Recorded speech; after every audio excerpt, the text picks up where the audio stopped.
Assalomu alaykum. Demak, hozir mana yana ulamamizning natijasini ko'rsatgani keldik.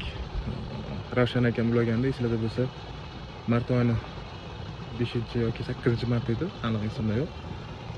Natijani hozir ko'rsataman, xudo xolasa ularga.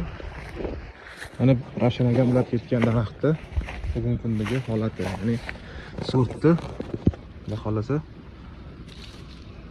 mana o'zi daraxt to'liq ko'karib bo'ldi, 2 litrli tizimga o'tib bo'ldi mana. Ya'ni mart oyining boshida ulangani hisobiga ancha baland bo'lgan. Ya'ni bu bunisi ham ko'ramiz mana. Bittasi olmabdi. Bitta ushlagan mana. Holatni ko'rishinglar mumkin. Xudo xolasa natijalarimiz xuddi shu holatda mana. Ya'ni harakat qilamiz. Alloh o'zi natijasini ko'rsatyapti.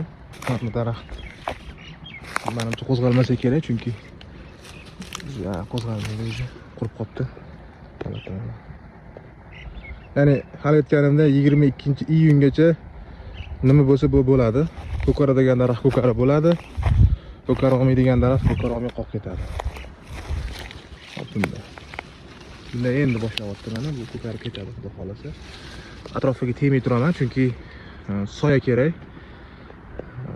O'rtadagi mana kichkina toygina chaqaloqchamiz, ya'ni ko'karyapti bu ham.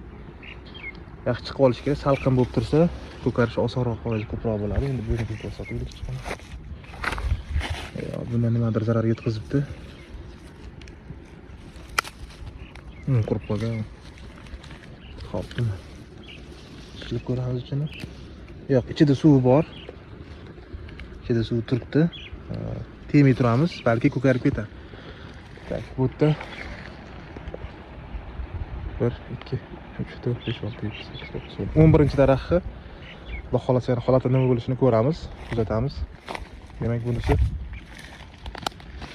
bunda ham yaxshi natija mana. Xudo xolasa to'liq olib bo'lgan, ko'karib bo'lgan. Va yana boshqalar xudo xolasa ko'karyapti, ya'ni sort aralash chiqib ketgan bog'i sortini bir xil qilganmiz bu yerda. Holat shu xudo xolasa. Endi mana bularga hammaga qo'shimcha ma'lumot bo'lib ketishi uchun, ilm bo'lishi uchun mana shu kichkina shoxchamizga bu yil avgust oyida kurtak payvand solamiz. Buni ham xudo xolasa video darsga qilib chiqaramiz. Endi bular endi ko'karilmaydi bo'ldi. Afsus, bular yo'lda qolishdi. Demak, mana holati shu yorma payvanddan keyingi. Xolasa biz endi bunga mana shu daraxtimizni o'ziga cho'tin oblonka qilib qo'yamiz, tozalab. Shox pishib turishi kerak. 1 oy vaqt bor hali. Shu qismiga xudo xolasa kurtak payvand solamiz. Bu qismini qoldirib turamiz oziqqa kelib turishi uchun. Buni natijasini erta bahor ko'rsatishimiz mumkin bo'ladi bemalol. Mana daraxtlarimizga ham xudo xolasa shu ish qilamiz. Ko'kara olmay qolgan daraxtlarga variant bor har doim. Ularga ham xuddi shu ish qilishimiz mumkin bemalol. Bularni endi biz chiroyli qilib tarbiya qilib olamiz, o'zimizga moslashtiradigan lider usulida. Hozircha tegmaymiz, chunki daraxt, ya'ni yangi o'sgan o'zini to'liq qotib olish kerak bo'ladi. Tegish bu zarar keltirishi mumkin.